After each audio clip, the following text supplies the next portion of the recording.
3, 2, 1. Hi! Oh my goodness. A lot of hairspray, a lot of product. What are you exfoliating your scalp with? We can't just spray a lot of stuff in our scalp. It has to come out, just like our skincare. Okay, was this a question or was this a roast? This is actually really good. I love that it's influencers' wardrobes that you can shop. Oh, they're her wardrobe. boots. These are her boots. Okay, Yeah, stop. they're So, her boots. Yeah. welcome back to What Else, a mini-series brought to you by Nespresso. In this series, we spend the morning with 3 women who inspire us, taking a closer look at the rituals, choices, and quiet moments that shape their days beyond their work. We uncover what else drives them, what grounds them, and how they define success on their own terms. This series is made possible by Nespresso, where every coffee is a chance to discover a new world with the new Vertuo up. Just press to explore over 30 exceptional Vertuo blends from single origins to fun-flavored coffees, roast and ground, sealed in aluminium for freshness and recyclable via Nespresso's program. Because building a successful life is easier with your morning coffee in hand. Hello, everyone. My name is Rhiannon Joyce. I am so excited because this is our first ever video series, What Else? And today we are talking to the wonderful Laura Henshaw. I've had the pleasure of knowing Laura for quite some time now, but for those of you who aren't familiar with Laura, here's a little bit of a rap sheet of all the amazing things that she has achieved. Laura is a co-founder, podcaster, and author. She's the founder of Kick with her best friend, Steph Claire Smith, and they founded the business in 2015, which started off as a recipe ebook and has now evolved into one of Australia's largest digital wellness platforms. Kick has also been downloaded over 1 million times and is one of Australia's largest, fastest growing wellness communities. And if you're listening to this, and I hope watching either on Spotify or YouTube, you will notice that we are in a very, very beautiful space. This is Kick Studio, your first, I guess, bricks and mortar in your real life space where people can experience Kick firsthand. Laura, I'm so happy to be here. How are you? Hi! Oh my goodness. Sitting through an intro is so uncomfortable. I feel like I'm... Don't be uncomfortable. You should be so proud because yours is like long and good. Very good intro. I was like, okay, what else can we put in here? Thank you. Thank you for having me. I'm very excited to be here and it's so nice to be in Kick Studio. It's so beautiful in here. Tell me a bit about the space because I want, obviously I want people to be watching, and if they're listening right now, I want them to quickly turn it on the screen. Tell us about the space and the inspiration behind it. So we are in the community space sitting right now. How do you feel? I feel so calm. High ceilings are one of my favorite features in any space, whether that be a home or a workplace. And I find all the natural light that's coming down is just making this feel like a really centered space. I was talking to one of the girls in your team earlier about how when you finish the class, this is actually where you end up. Can you tell me about why you end up here after the class? Yeah, and I'm glad you feel calm. So the whole space was designed around a feeling. Everything we do at Kick, which when you first work with the designer, can be difficult just because it's like the words are all feeling, and we wanted this room in particular to feel like a hug. We all lead such busy lives. We're on the go all the time. And I feel like sometimes with movement, we'll go to a class, like a 30-minute class, and then we rush back out into the outside world, into real life, and we get on our phones straight away and we don't give ourselves any moment to stop and breathe. And sometimes movement means that we process things in our body. It might be emotions, whatever it might be.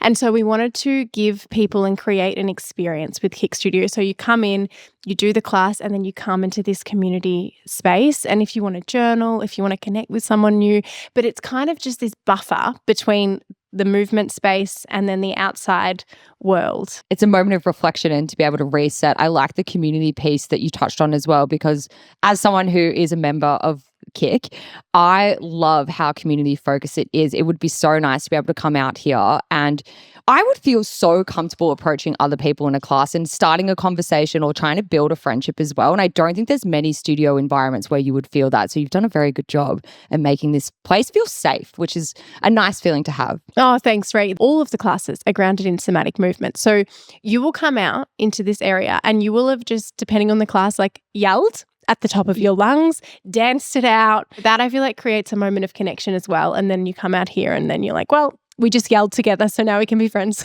Definitely. It's like way to break the ice. Like that is the ultimate icebreaker. We were in a room and we were screaming together. Yeah. Like we can have a conversation. That's going to make it really easy.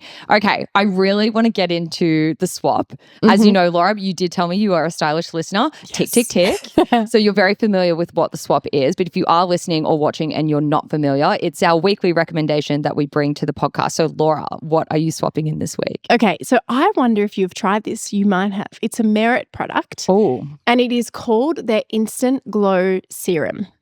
So I put it on before my makeup. I feel like that is when I'm meant to use it. That's how I use it anyway. And it just makes my makeup go on so much better. I'm feeling it's winter in Melbourne and I'm also, I think I'm getting less sleep. So my skin is drier and it just makes me look more alive. It is. Do you like it? Must have beauty product. I am obsessed with this. Annika has actually swapped this in ages ago on the podcast. It is one of my favorite products, part of my routine. I also think I've gotten older and I really like hydration. When I was younger, I was like obsessed with the matte finish. Oh, no, we grew up with Maybelline matte mousse. Did you? And we put it on our lips and our eyes. And don't, Laura. I'm actually not colour matched. Not colour matched. God, that mousse felt good. I do love a matte finish and I am partial to it, but the older I've gotten, the more I really appreciate that dewy glow and it gives you that without it looking oily. I actually put it under my primer as well, whereas I know some people put it over the top, but I really like it underneath and it doesn't like mess with your formulas for your other products. Merit is one of my favorite brands as well because it has that really nice buildable approach. And easy. So easy. But yeah, it's true. If you don't, I feel like I now appreciate skincare more because if you put makeup on dry skin, it's not good. Not good, especially when you're not getting sleep. Yeah, exactly. Do you have a swap for us? Oh my gosh. I want to hear your swap of the week, Ree. I knew you were going to do this. Why? Because I've listened to you interview other people and also be interviewed and you always like to switch the roll up. You're like, no, I'm in control. Okay, let me think because I wasn't technically prepared. Okay, I've got a hair swap. Okay. I am loving the Kevin Murphy hairspray. Oh, it's the pink one. The light pink one. The Kevin Murphy session spray. It's actually like a grey silver bottle. And I used it at Fashion Week the other week. And I mean, everyone knows I love a slick back bun. That's like no surprises there. Hello. But you were saying use the Kevin Murphy, the pink one. The light pink one, which is a softer hold. Okay, question. One more question and then I will stop.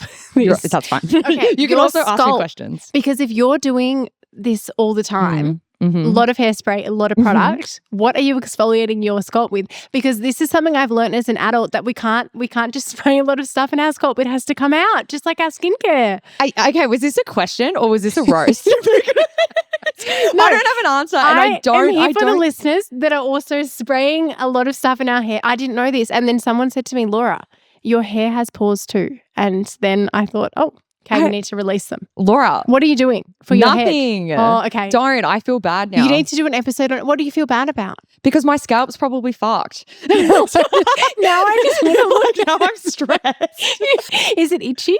Never. Oh, it's fine then. But maybe it's so used to it now that it's just not itchy. Okay, well, maybe that's a future swap. We can do an episode on it or we can do a little newsletter. But it is important. It is important. Yeah. No, that's why I think a lot of the Japanese head spas have become really popular as well. I want to start with the morning, 7 a.m. or even earlier. You're probably waking up earlier because we have baby Atlas now. Yes. Tell me about your morning routine and how you're starting your day.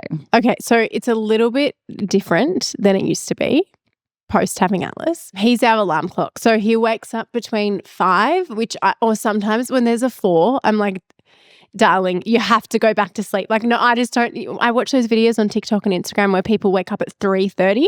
Not for me. My ideal wake up time is 6:30. So it depends when he sleeps through too.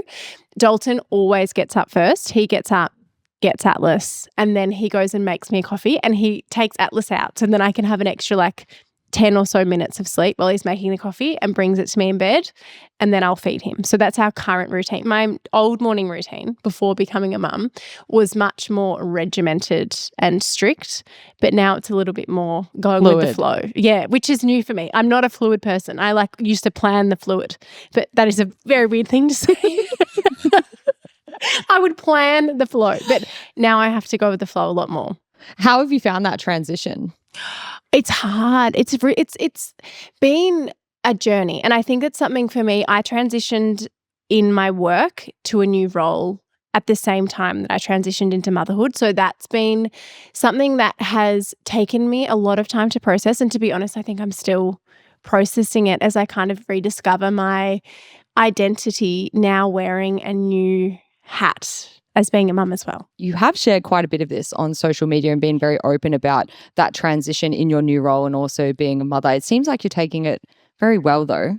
Oh, I mean, thanks. It's honestly take every day as it comes. I think at the start I knew it would be an identity shift, but I didn't think I didn't separate my role changing and becoming a mum. I kind of just put them all in the same thing. And now I've kind of stepped back and I'm trying to process it a bit better. And I've had to separate them because they are quite different. So I feel like maybe on the surface I look like I'm doing well. But on the inside, I'm still processing. Talk to me about the process of getting dressed in the morning. This is obviously, fashion is a huge part of this podcast. How has that changed for you? And talk to me about your current outfit. Like, how did you decide what to wear this morning? Okay, so it has changed quite a bit. I think obviously our bodies change postpartum. I have these huge boobs that I've never had before. So that's very new for me. And the rest of my body has changed a lot. And I think for me, like in the past, I have gone through disordered eating, and I was, even though I'd processed that, and I feel like I'm in a really good place with accepting my body and like just loving it for what it does for me, especially after growing a child. I feel for me, I have like a whole new appreciation for it. It has still been a journey postpartum, and I think what I have found, I'm still rediscovering my style. What has helped me the most is not trying to fit into any clothes from before that don't fit me. And as soon as I try something on, it doesn't fit, I put it away somewhere else. And I don't know if I'll ever fit into it again. It doesn't really matter. I have found the days where I don't feel good in the way that I have dressed are the days when I'm trying to fit into clothes that fit my old body, not my new body. And when I'm wearing, so I brought a few new pairs of jeans, like that was really good to do postpartum. And then I just wear them. So funny, our clothes, like they can make us feel so good, but they're also the thing for me that if I like put on a pair of jeans and it doesn't fit and they used to fit or they fit different or they're like sticking into my tummy, which is uncomfortable, that always makes me have a more body conscious day. Otherwise, I don't think about it. So that for me is wearing something that I feel comfortable in. And it's so funny. We are so dressed so similar. Perfect. We look similar. And I feel like I put on originally like a dress with tights and a loafer. And I was like, oh, I just don't feel like this today. I want to be more comfy. So these jeans I literally wear every single day. What brand are your jeans? They're actually Zimmerman. Oh. From the Outnet. The Outnet. Yeah. So that's for those of you who don't know, the Outnet is it's actually owned by the same company that owns Net-a-Porter, but it's like the warehouse discounted app version. So good. You can always find luxury brands on there for an absolute steal. I think I got them like 85% off or something crazy on there, which is really great. Anyway, so they're really comfy. And then this shirt is a really flattering cut. It's from Verge Girl. So going high-low. Yes. Yeah. Verge Girl's a bit more accessible, which we love, and Australian, local brand. And it's just a really flattering cut. And then my boots are actually pre-loved I bought them from Pre-Loved Closet. I love that site. It's so good, isn't it? So good. You basically I love that it's influencers' wardrobes that you can shop. So if you like an influencer as well, and one person who features a lot is Erin Deering. Oh, they're her wardrobe. Boots. These are her boots. Okay, Yeah, stop. they're So her boots. I'm the same size as well. So it 41. always works out. 41. Yeah. There you go. So these are Erin Deering's boots. Well, your outfit's giving very 70s relaxed vibe, which I feel fits this space quite nicely as Thank well. you. Okay, I think we have run away with this conversation and we need to have a little coffee to refuel. So let's do that quickly and then we can come back and get into a bit more about you because I'm excited for our audience to hear more. Guys, it's mid-morning and we need a little pick-me-up. We've been chatting, we've been yapping. Laura, I'm so excited because I'm making you a bit of a sweetie treaty this morning. We're doing something that's a little bit more creative. First of all, do you like the flavour strawberry? Yeah. Okay, thank God. Thank God. Okay, so what we're going to do is we're going to start with this cute little tumbler. We've also got matching for the recording, which I thought was quite sweet. I actually pre-made this for you. It's a strawberry smoothie and it's got protein in it. I thought very on brand. Amazing. Because we're in the Kick studio and it's all about like health, wellness. That's dumb. Shut up. That was quite good already. What we're going to do is add in one of the white chocolate strawberry capsules. So we're using the coffee creations mode, which is really fun because you can get quite creative with the flavors. So we're doing the white chocolate strawberry. Now we wait. Let the magic happen. Okay, I can already smell the strawberry. Can you? Sounds very good. Good. Yeah. So I'm going to give this a little stir. I love the coffee creations mode because you get quite a bold flavor and a really concentrated extract. So it's really good for when you're using those flavored pods. And do you want a little garnish on top? Oh my God, I would love a garnish. Yeah.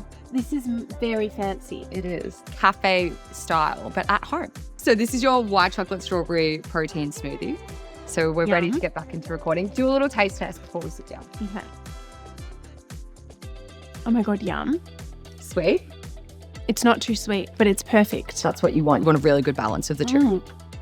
Okay, let's get back into recording. I think you should come to my house every day and make this. As much as I would love to do that, there is an easier way that you can do that. You can actually just invest in the new Virtuo Up machine at your house so you can make this every day at home. I might consider it. Or maybe Dalton can make it for you. Yeah. Okay, I'm just going to get comfy. And I want to have a little sip before I've been talking too much. Oh, so good. One more. I love the pop of strawberry. Also, I like that it's matching, like the pink and strawberry. It's very recoded with the perfect aesthetic. It's all pre-planned. We pre-planned everything. I want to talk a bit more about motherhood. We've touched on, how that's impacted how you think about getting dressed in the morning. Can you talk to me about how this has impacted your relationship with exercise? Oh, this has been one that surprised me. When I was pregnant, I stopped running quite early. I just did not. I was in London Marathon training. So my runs were 30K at that stage when I found out I was pregnant. And my first question, just for anyone just so you know how obsessed I am with running, for context, was I found out I was pregnant. Dalton was in the shower, did the test, and it was a very large surprise. And then the second thing I said was, can I still do the London Marathon? And at which in time I said, oh yeah, totally, I'll be able to. Anyway, I did not do it because I was very tired and felt quite sick. And then from that point, I just did not feel like running at all. I would always send Steph videos on TikTok or Instagram of people running until they were 39 weeks. That was everything I'd send her. And I was like, this will be me. And then I was pregnant and I just honestly, I saw people running and I was like, I could not think of anything worse right now. I just was not interested in it anymore. Can you pinpoint the exact moment that happened, or is it just something you can't even really recollect? It's just you woke up and you're like, oh, okay, I don't want to do this anymore. I was very tired in the first trimester. So I was just so tired that I was like, I just don't feel like I can exercise right now. And exercise is a big thing for my mental health. So I was like, oh, I wonder how I'm going to go with this. But I just didn't feel up to it for the first trimester. And then I did a little bit, but not too much at all.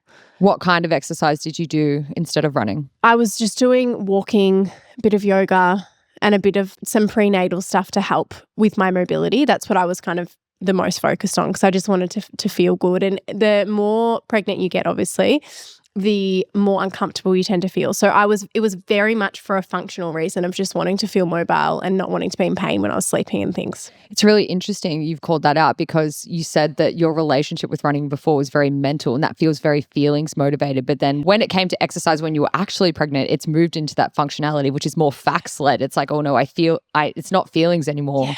So I want to go deeper on the mental health piece and how exercise has been really important for you over the years to be able to keep your mind sound. If that relationship shifted with exercise, what else did you do in your life to keep your mental health positive? Yeah, such a good question. And for me, I learned this, maybe it was 3 or 4 years ago when I got injured and I couldn't run. I think that's something when running can be amazing and it is my form of meditation. I think we're quite similar in that. But when it's taken away from you, it can be quite confronting because if you found something to kind of manage your mental health and then it's gone, you have to find other ways. And I'm grateful that I went through that before I was pregnant. So then when I was pregnant, I could lean into how I was feeling. When I was younger, I would run to lose weight. And it was that was the purpose of running. I would just want to do a long run, sweat as much as possible. It had to be strenuous or it wasn't a proper workout. And that's what I worked through. And that was a big part of why we started Kick after navigating that. And unfortunately, a lot of women do go through that. I don't know many women that haven't struggled with their body image over their life, unfortunately, because of the pressures of social media and society. So for me, when I was pregnant, walking I found helped. I think I knew that I felt average because I was pregnant. So I was able to separate it from I feel average because I'm struggling with my mental health versus not actually just feel average because I'm pregnant. And then when I went into postpartum, I actually got clearance to run quite early. And interestingly, I didn't really want to run. I was like, I just don't feel like doing this right now. And I've very much been feelings-led postpartum with returning to exercise. I'm now back to running like 3 or 4K. My pelvic floor, like I definitely wee myself sometimes. But that's the journey. That is the journey. So I've got to do pelvic floor exercises. But that has really surprised me because I thought I'd rush into it, but I didn't want to rush. It's so interesting. It's like you go through this huge change mentally and then all of the things that you used to do feel quite foreign. And then after every time I would go, I'm like, oh, I actually feel okay. Like you slowly build your confidence. And it's not just with running. It's like every single part of you have to rebuild that, which has been really interesting. To your point earlier, I think there are a lot of people who would be listening or watching this podcast and relate to what you're saying. Even if they haven't gone through that experience, I think it could be something that you might have a preemptive like anxiety about. I know I'm not pregnant yet, but that's something that you and I have spoken about off mic, like that it kind of weighs on you. What piece of advice would you give them if they're feeling that right now? I think, first of all, social media does not help in terms of like the pressure of bounce back culture, like put bounce back culture in the bin. I think the other thing that bounce back culture makes us believe is that the postpartum experience is linear. You get back into exercise or whatever it be, and then you build up and you kind of get back to where you were before week by week. It doesn't work that way at all. Like I feel like it's just up and down and up and down. You need to be gentle on yourself. I was really, really good at being gentle on myself for the first 2 to 3 months. And I gave myself so much grace, like as we should postpartum. But it was really interesting at about 4 months, you start to get this, I felt like I was literally in a bubble and the world was outside. And then all of a sudden you feel like the world is slowly pulling you a little bit more, a little bit more, a little bit more. A lot of people share body checks on Instagram postpartum, like I'm this week's. And you can see their body getting like smaller. And that I had to just get off my feed. That I found really, really triggering because even if you try not to compare yourself, it's really hard not to if you're seeing that all the time. And it's just letting go of any ideal of idea of who you thought you'd be or what you thought you would be at any stage because you've never done it before. I'm just continually telling myself, and for anyone listening, to like give yourself grace. Like postpartum is such a huge thing to go through. I mean, with any big life experience, it changes you. You can't expect yourself to be exactly who you were before. And as someone who's a control freak, like type A, like we're very similar in that way, it's actually really hard. Well, great segue. I really want to know what has been the most unexpected part of becoming a mother? Oh, the most unexpected part about becoming a mother. I think it's been the way that I have expanded. And I feel like and also just being like, whoa, women are amazing. Like it's actually wild what we go through. And then we just, our resilience is like if someone had told me like, you're not going to sleep like that much every single night, you're still going to be able to get through your day, you're going to do all of these things and wear this new hat, I'd be like, not possible. And that was a big part of my fear before becoming pregnant and trying to work out if my husband and I wanted to have kids or not. This fear of like, will I lose myself? Will I lose my whole identity? And I think when you get to a point where you really like yourself, which as a woman is so hard, right? So you get to this point where you're like, I really love my life. I'm really proud of myself. I tie a lot of my identity into my career.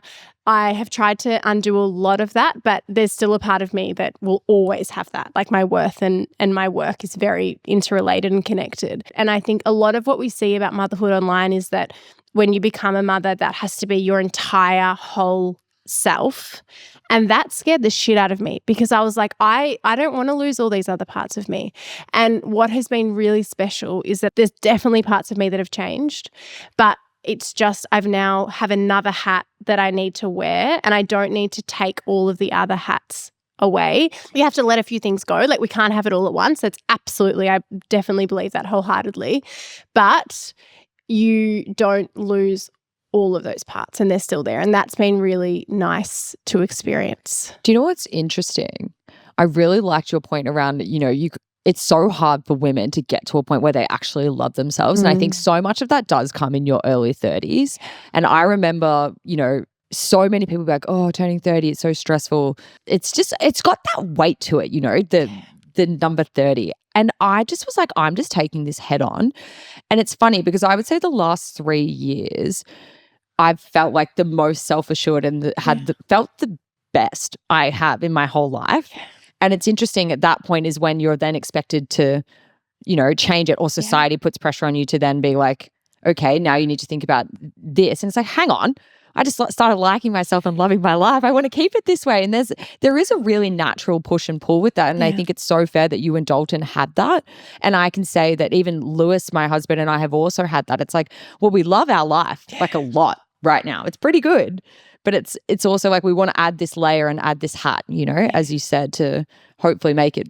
It adds a different layer to your life. Or a different layer. Yeah. You go because for some people that don't have kids, like it doesn't mean that they can't have a full life. Absolutely not. But it's like if you go through any huge experience in your life, like for some people that might be changing jobs, a huge breakup, it could be travel, like whatever that is. I put having a kid in. It's obviously not exactly the same, but just a life-changing experience.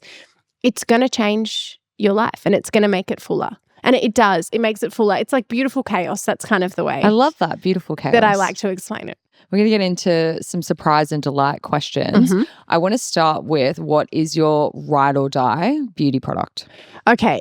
Can I have 3? You can have as many as you want because the stylish community love a rec and they love when we include at least 10 in an episode. Okay, so off you go. Okay. First one is a Rare Beauty blush. The color is Hope. It is wet. What's it? What's no wet? It's like not a dry product. It's not powder. Okay. It's wet. Also, that was so like bullet point. Like it's this. It's this. I looked at the color before I came, but I forgot to search the product name.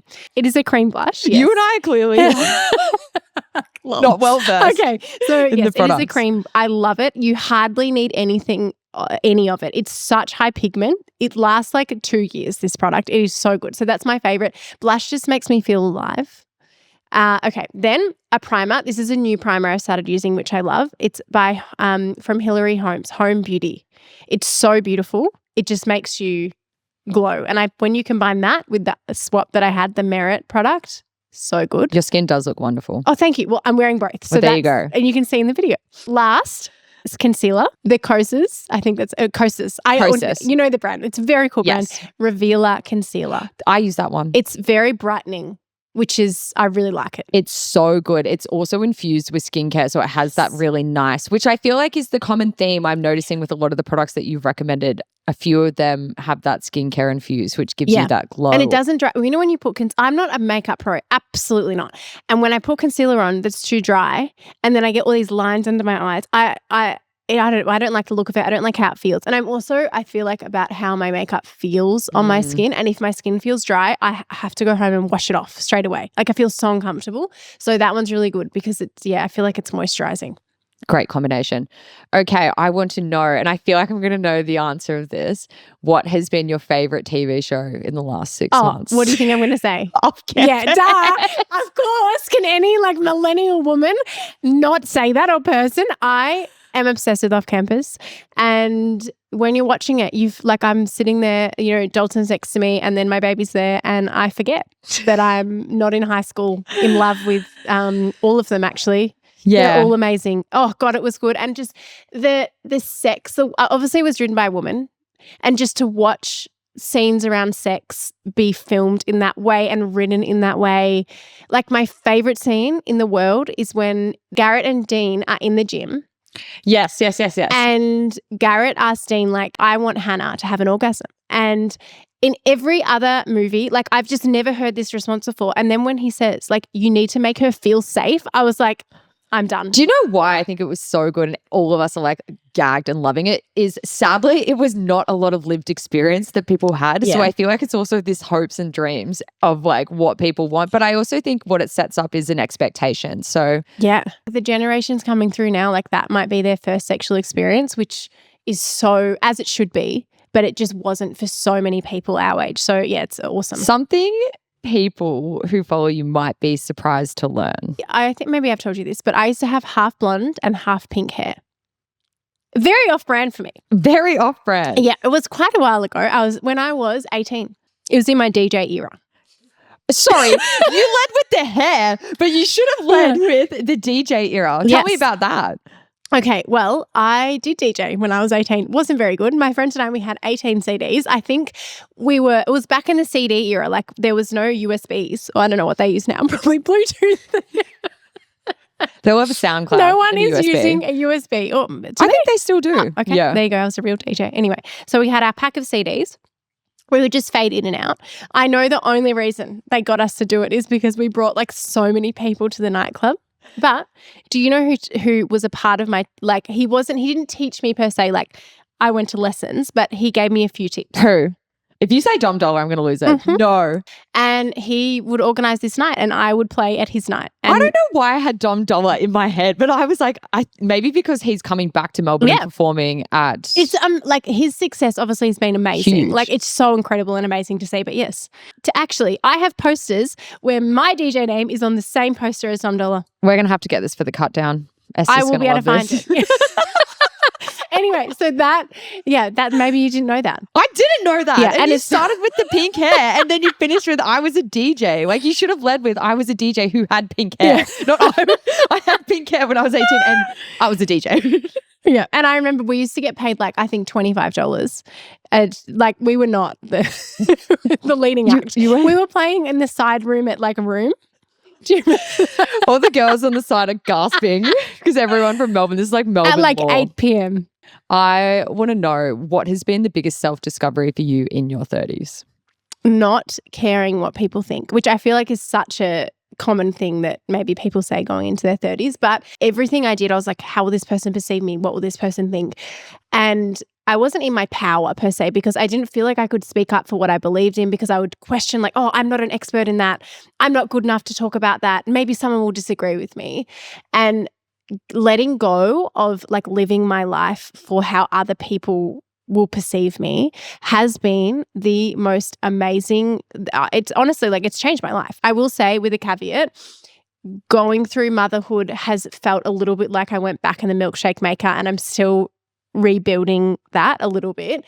But it's just enabled me, I feel like, to feel my true self, which is how we should always feel. But in my 20s, I didn't feel like I could. Like I didn't trust myself at all. I just felt like I had to almost be like a chameleon to make everyone feel comfortable around me. Do you have any tips or tricks for the people who are listening? I'm trying to think of a big life decision.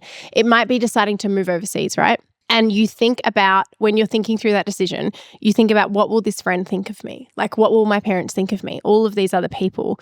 You are the only person that is going to be impacted by that decision, really. Maybe others will be a little bit, but it's your life, right? And we care so much about like, oh my God, what will the people from school think of me? And then what will my parents think? And what will X, Y, and Z? They're not living your life. You are the person that's going to have to live with the circumstances that you create, right? And it is so important to remind yourself of that, especially if you are like a natural people pleaser. Observe a day in your life and how many decisions that you make for other people instead of yourself, and then ask yourself why. Because these people don't really care. Yeah, they might judge you if you do something different. Like they've probably put you in this specific box that makes them feel comfortable. But if you want to get out of that, go and do it. And I think so often we do feel like we have to put ourselves in this box that other people create for us. But if we don't want to be there, we don't have to. But as a people pleaser, I feel like often we're almost like a martyr of our lives. Like, no, I have to stay in this box because that's where they feel comfortable. But it's like, no, you're in control of kind of what you do. Breaking up with your beliefs as well, I think, especially when you're trying to shed these preconceived ideas of like who you were, or you're trying to honor these parts of yourself that like you've actually outgrown as well. It's like, why are you doing this? 100%. And I think the other example I'll use is when I decided to have a cesarean. the internet had so many opinions I on can how I imagine. should give birth, which and in that moment, I'm so glad that I'd worked through all of that stuff at that point so I could make that decision for myself.